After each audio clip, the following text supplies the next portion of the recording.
Hello, I am Autumn and I blog at itsalwaysautumn.com.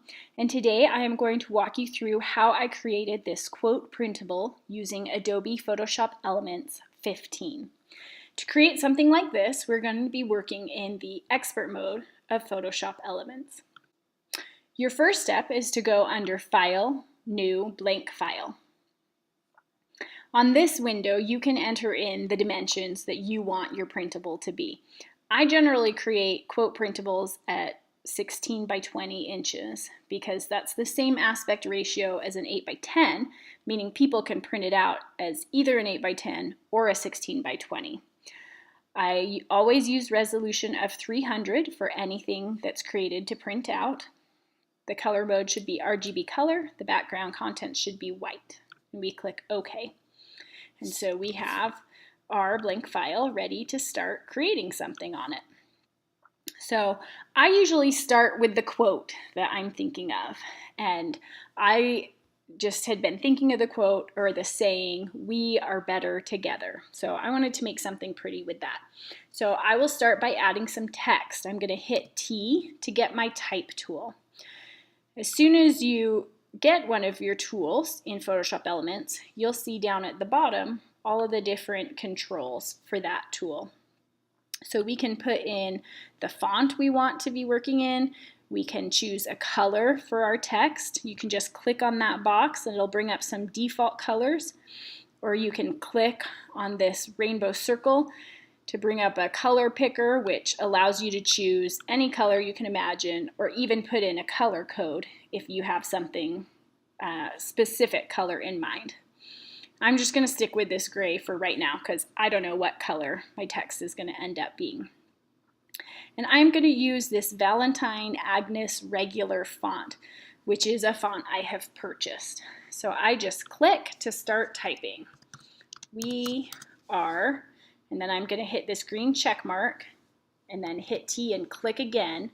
That's going to give me a separate line of text instead of having these two lines connected in a paragraph.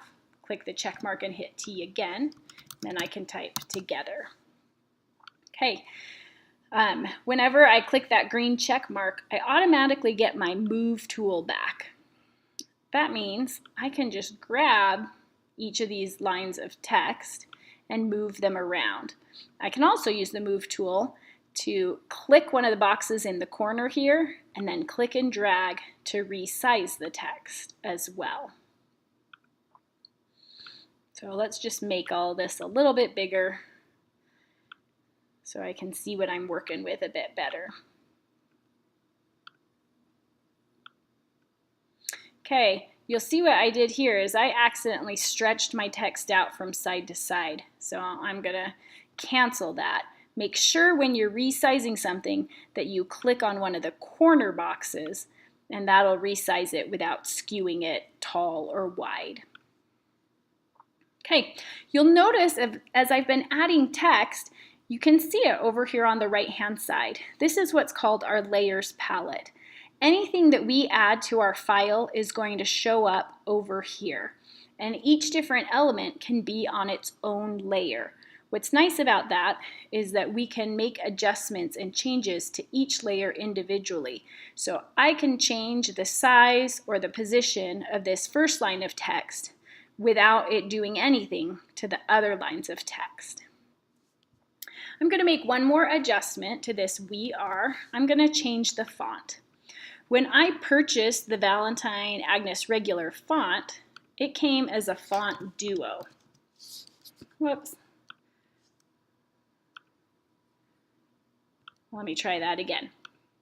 This came as a font duo with Valentine's Agnes and this V Agnes Duo font.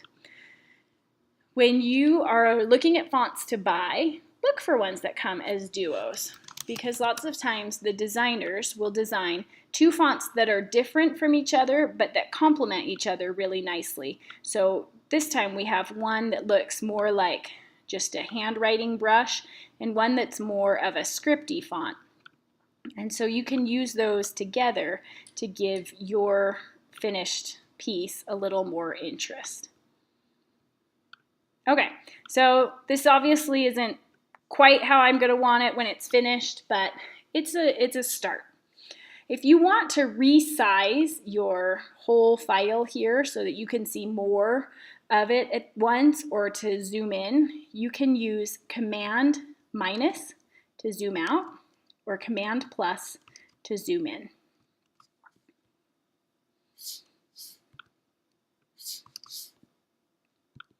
Okay, I want to start adding some other elements to this printable. So the next thing I want to add is a circle. I want there to be a dark circle here under my text. So I'm going to come over here, to the left and grab this rectangle tool. It's actually a shape tool. There's a lot of different shapes that I can draw with it. I'm going to choose the ellipse tool, and I'm going to make sure that right here it is set to circle so that I will draw a circle and not an oval. And then all I need to do is click and drag to draw a circle. Okay, so what just happened? Our words are gone. Hit V to get the move tool and move this circle away. The words are still there. It looks like they're hiding under the circle, but they're not. They're just the same color as the circle is. So it's hard to see them. So I'm just going to fill this circle with a different color. So over on the left at the bottom, I can click this box under color and we'll just pick a different color. And then I can grab my paint bucket tool and fill the circle up. So now we can see that the circle's there, the words are still there, we can see everything. You'll notice over in the layers palette on the right that the circle is underneath all of our words right now. That means that if you think of these layers as just all of your elements stacked up one on top of each other, together is the highest thing, better is the next one on the stack, we are is the next one, and the shape is at the bottom. If we change the order of it and put the circle at the top of the stack, suddenly it's on top of the words, and so we can't see them through the circle. So just be aware if you ever feel like you've lost a layer, you might just need to move it to the top of the stack so that you can see it better. Okay, I'm going to do a little bit more adjusting. I think I want white text. So I'm going to highlight the text, click on the color, and choose white for each of my words.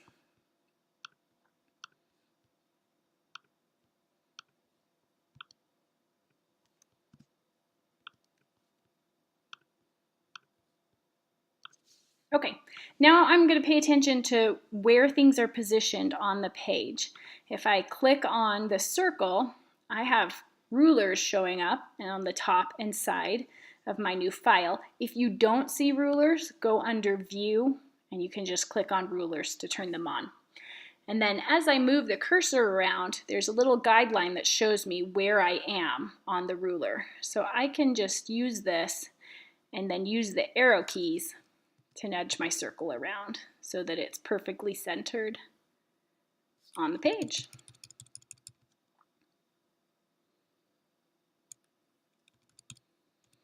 And then I want to grab all of the text and move it so that it fits on the circle again. So I can just click to select the first line of text in the layers palette and then hold down the Command key and click the other ones to choose them all at once. And then I can move them as a group. Okay, I want to add a floral element to this because florals are hot. Florals are pretty. People love them. So I am going to open up, this is a PNG file, a floral file, and I purchased this on Etsy from a designer. When you are creating printables, you want to look for PNG files because PNG files generally have a transparent background.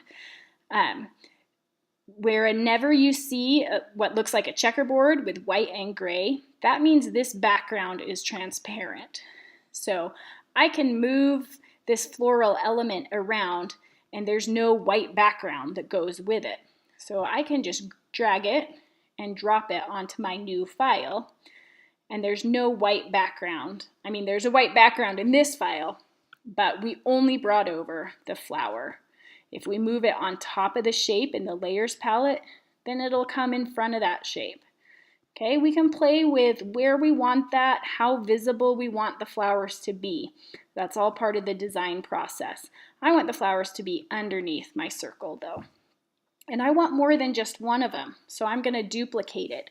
If I hold down the Alt or Option key and click and drag, I've just made myself a duplicate of that flower. Okay, the next thing I want to do is add a white border all the way around this, just to continue to give my printable a little bit more interest. There are a couple different ways you can do it, but this is my favorite way. So I'm on the background over here in the Layers palette, that's selected. I'm going to come back to my Shape tool. This time I am going to draw a rectangle, and I will draw it in black just so that we can see it right now. So I'm going to come over here and just use the guidelines to show me, to help me line this up and make sure I'm drawing it the size that I want and in the right position. Okay, now I have a black rectangle. The next thing that I'm going to do is the rectangle is directly below the floral elements. So I'm going to hover on the line in between the flower and the rectangle, hold down the Alt or Option key and click. Did you see what just happened? I'm going to back up and show you one more time. Command Z backs up. Okay, see how you can see all of this floral element? When I hold down the Alt or Option key and click on the line between these two things, this flower is clipped into that rectangle, which basically means the rectangle is now acting as a window, and we can only see the parts of the flowers that we'd be able to see through this rectangle window.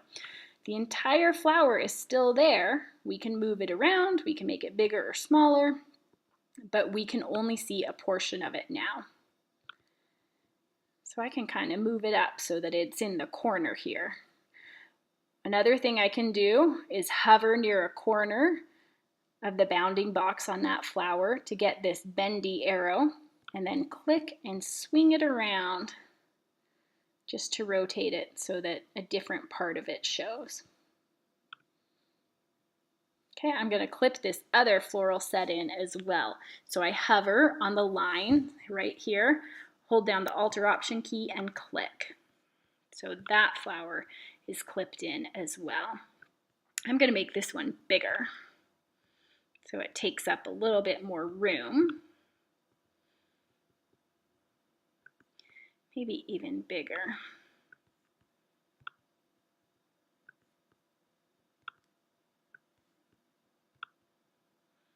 And this is just part of the design process. You can play around with this, make your elements bigger or smaller, or change the position or the color until you really like how everything looks. Okay, I like my white border around the outside, but with it this dark on the inside, it's starting to just look too dark to me. So I'm going to make a couple of changes. First, I am going to change our rectangle shape that's black right now. I'm going to make it white. So I'll come back over to color, click on it, and choose white, and then pick the paint bucket tool and fill this rectangle in with white.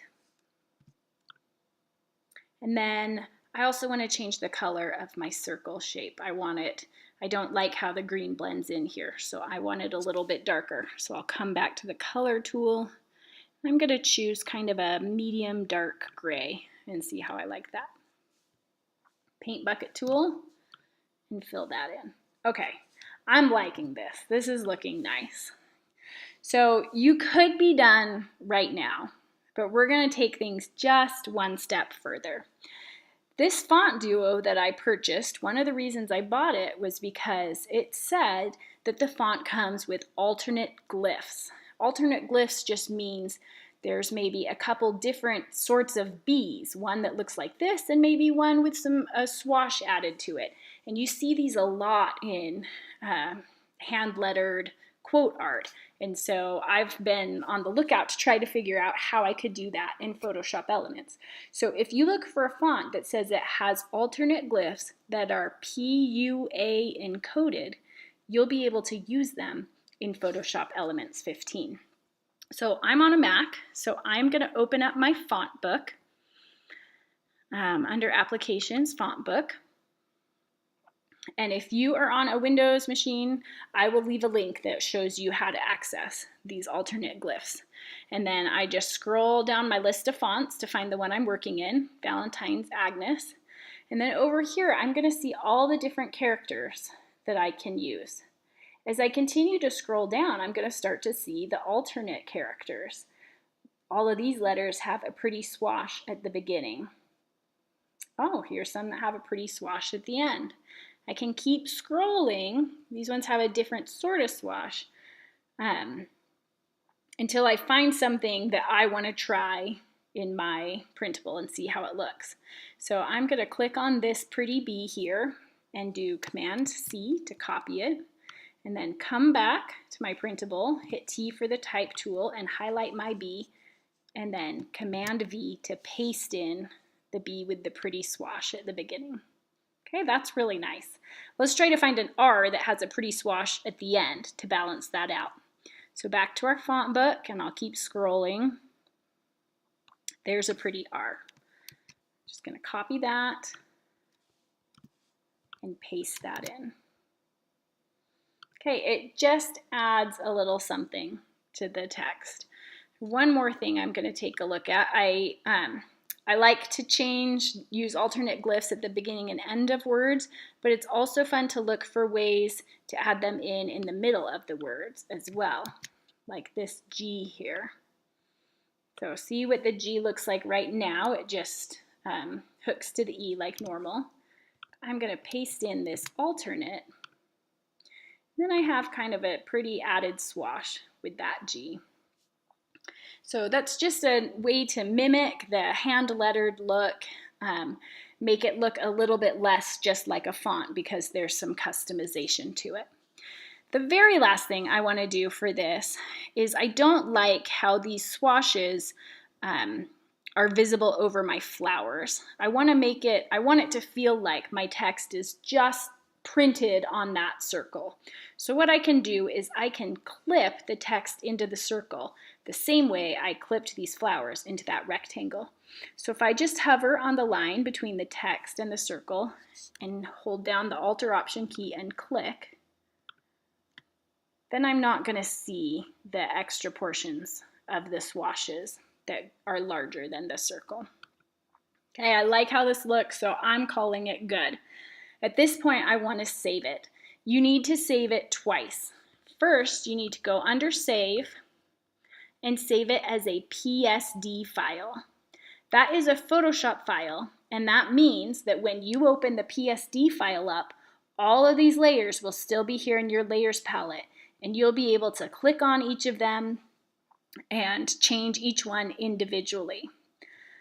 You also want to save it as a JPEG or a PDF so that you can give it to your readers.